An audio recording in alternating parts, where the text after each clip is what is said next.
I took this really great class in the art of fabric painting, and I started using the skill to make wall hangings. Here's one that I did for a friend. This is Freddie. Here's Max. I did this for another friend. And then here is another one for my friend Susan. This is Brody. And I would quilt these. But some of my friends who learned the technique did things like incorporate it into a bag. This is Angela. And then another friend decided to make a pillow with her dog Pickles on it. This way Pickles is always sitting there on the chair for her. A great way to remember a dear friend. The beauty of this technique is you really don't need any prior experience. Here I decided to teach a class in Chula Vista, California to a group I attend weekly. They're a great group of ladies and full of talent, but many of them had never done this technique before. So some of them were a little challenged by the idea of thinking outside the box and doing something different. But boy, by the end of the day, we had some really spectacular pieces of work. It was so much fun. Here are Janice and Nina learning and enjoying the process as they go. Let's meet Jan from the class and hear what she has to say. Can you hold yours up for a second? Some people. There. How do you like it so far? So far, so good. I haven't painted since kindergarten, so. All right, perfect, perfect. Like kindergarten.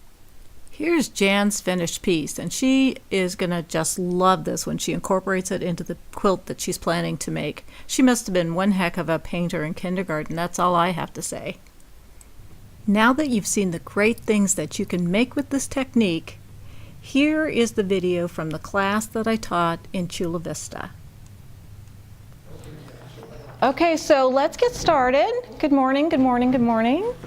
And your handout, the first thing that we go over are the supplies. Let's briefly go over that because we've kind of talked about what you have, but I want to explain a little bit about the media that we'll be using today. The process that we're doing is that you take a favorite photo. Today we're just using a sample, but in the future, if you have something you want to immortalize in fabric and paint and stitching, then this is the method that we're learning today. So you'll take a photo, and usually they're color. Sometimes you take your photo in black and white, and then you're ready to go. You just print it out on the muslin. We use the treasure fabric. Or Printed treasures, printed. also June Taylor, and also all sorts of different ones. Yeah, there are several things that you can either buy, or I create my own by just buying the muslin and then putting it on, freezer paper. And I was very successful in getting that to go through the printer. So that's another way to do it. But you start out with your photo. Now, Shirley had asked me about how do you do the conversion. And I have my laptop with me, and I think what I'll do after you guys are immersed in the actual painting, I'll set the laptop up, and if you're interested, because I figure not everyone is interested in the process. It's not highly techy though. I have a Windows computer, and if you have a Mac or an iPad or something like that, I probably can't help you do this, but if you have a Windows computer, I can probably help you at least get started so you can look on your computer to see what tools that you have to convert. Now, some of you have a conversion like this, and it looks more like a coloring book page. I didn't do these. This is from a class that I took in Oregon, and she has Photoshop and all the fancy stuff, and I'm not sure what she calls this effect, but if you have Photoshop and you want to know what this effect is, just let me know. What I do, in the one you see over there, the Freddie one that I've been bringing to class, I just took an original color photo and I did the method on the computer to just turn it into black and white. Either one will work. The only one about this that I'll warn you about, this is the the color version and the black and white version. So these are the ones that Shirley's going to do for her project. The only thing I'll warn you about, we're going to experiment with two things, is one of the medias, I'll just talk about it now, is this Neocolor water-soluble crayons. And I've used this once. I normally use the paint. And equate this to watercolors. Like if you want more of a watercolor effect, what you can do with this is you color first, and be careful getting close to the lines, because the next step is to take a paintbrush with just water and, you know, kind of diffuse the color with it. And so it's more, you can do more of a wash with that. If you're used to watercoloring, then this you might want to try this and play with that, because you know, it's just a different type of thing, and you're using a lot of water. But mainly what I use and what I have the most of today are these Tulip fabric acrylic paints. And I bought at least 3 or 4 kits where we have the primary colors. And so you'll have to mix if you have an odd color. I brought this color chart too to help you.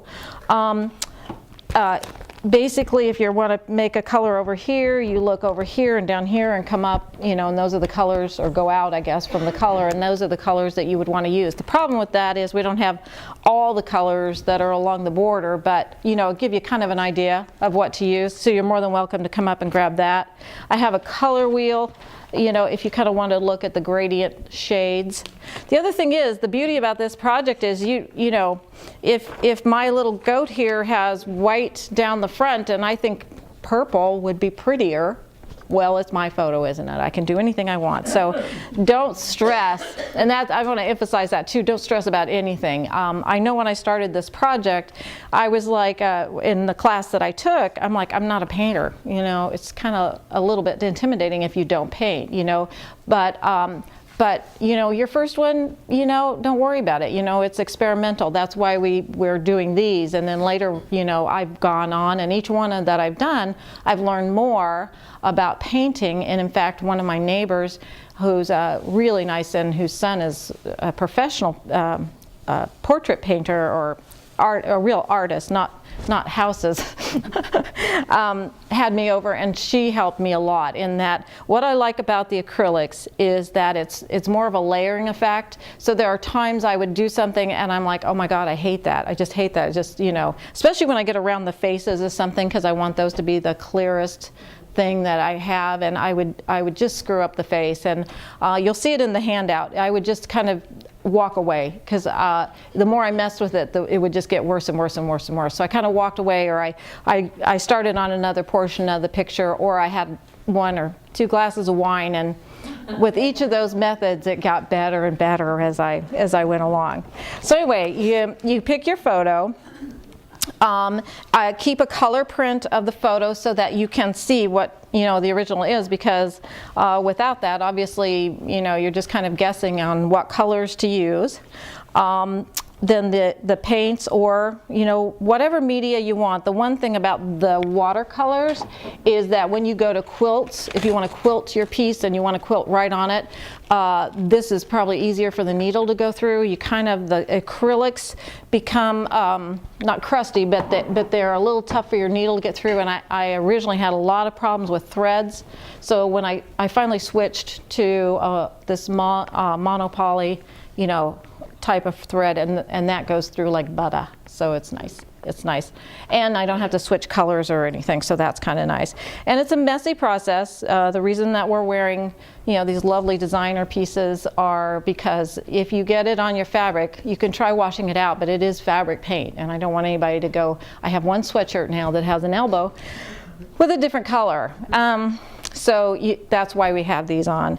But the nice thing about that is, one day I was interviewing fabrics for something I was doing on the border, you know, and I thought, gosh, this fabric is just perfect, but I need it to have a little splash of orange in it, you know, and I thought, wait a minute, you know, I can make orange out of paint, and so I put my own, I painted in these little leaves, you know, and you could never tell it, but it's also, you can create, you know, you don't have to make a portrait. You can create your own fabrics, you know, with it, and, you know, if a color is missing, put it in. Your color palette, hopefully you have, this one is nice because you can put your paints in the different things, and then your mixing is in the middle, and that's kind of neat. Also, I was thinking, if you want to work on it, you want to go home, you could fill your palettes with extra paint, or Angela brought this to me, and that's really cute, these little containers for paint. As many as we have of these, you could take those, and if you wanted, I brought some plastic bags, you could put your palette in a plastic bag, and it might get a little crusty on top, but it probably would stay fresh for a few days, and you could work on these at home if you want to. Okay. I also like to have, you'll have a container of water for your brushes, and you can just keep your brushes in there in between. The brush sizes are different because obviously if you're doing the background, you may, you're in a larger area, you're going to want a larger stroke. And so you can use a bigger brush. If you're doing a fine thing, the fine ones, do that. Backgrounds, I get a lot of compliments now on my backgrounds. I gotta tell you, that's probably the easiest thing that I do because I basically, start dabbing, and I'll dab with one color for a while, and then I'll dab with another color for a while, and pretty soon, you'll see it in my piece over there, you'll see this kind of neat thing come to life, Now in that particular piece I have leaves that I wanted not to disturb, so I painted those first to make them, very distinct, so that when I quilted, you'll see I quilted around them so they stick up.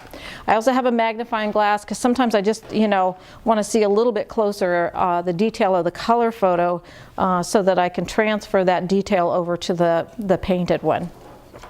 So getting started, remember, relax, you can, I guess you can screw this up, but there's also a trash can over here somewhere, so I mean, don't worry about it, don't worry about it. Keep the paper on the back until you're you're done. It works really well to kind of absorb, and Angela has brought blue painter tape, so if you want, you could tape down your piece on the newspaper just so that it doesn't, slide or whatever, so that's not a bad idea. When you take these home tonight, the stuff dries pretty fast. You should be okay, but be really careful that you don't, put your painting down and sit on it, because that might be kind of interesting, but not exactly the effect you were going for. I like to look.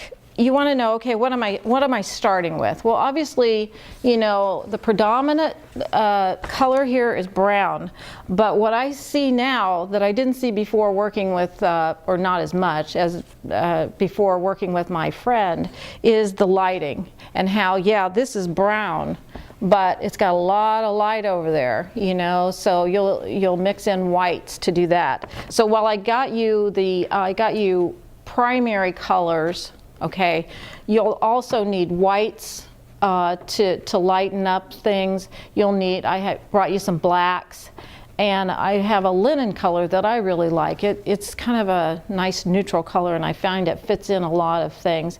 And I also brought you a metallic gold that frankly, it was kind of selfish. I wanted to use it. So anyway, you'll have a variety of things to use. So look at your photo and decide where you're gonna, kind of want to start. The things I'm most worried about, I don't start on first. For example, I want the detail of the face always to stand out. So sometimes I'll, maybe do an ear where I'm okay with, if that doesn't turn out right, but I don't want to start right on his eyes. I don't want to start, right in the middle of his face, although there is a lot of white there, I could probably do that. But just that, you get what I'm saying. Look at your photo and say, okay, what colors am I going to need?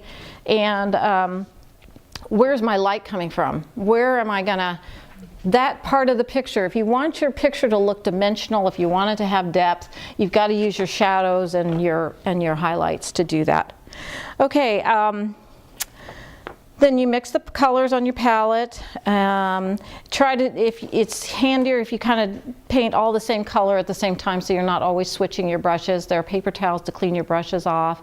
You can use a brush for different colors. Just make sure that it's clear of the last color that you did. And like I said, if you're not happy with an area, just move on, because come back to it. It's funny, it looks different after it dries. I don't know how many times I would walk away from something a little bit frustrated, come back the next morning, and I'm like, well, that's not as bad as I thought it was, and I was ready to, work with it. So I got a little frustrated a couple times, and then I got over it because it was like different lighting, different mood, personal mood. Everything kind of makes a difference on how it looks.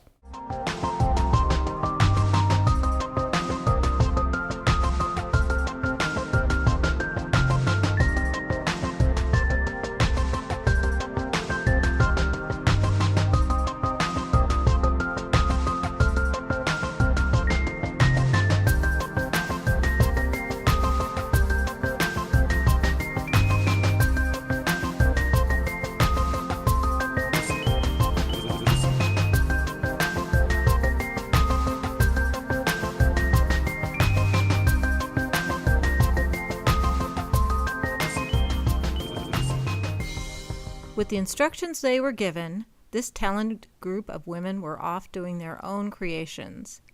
Here's our fearless leader, Shirley Mcguire, showing her dogs that she painted, and here's some other examples of the work that was done with the instruction from the class.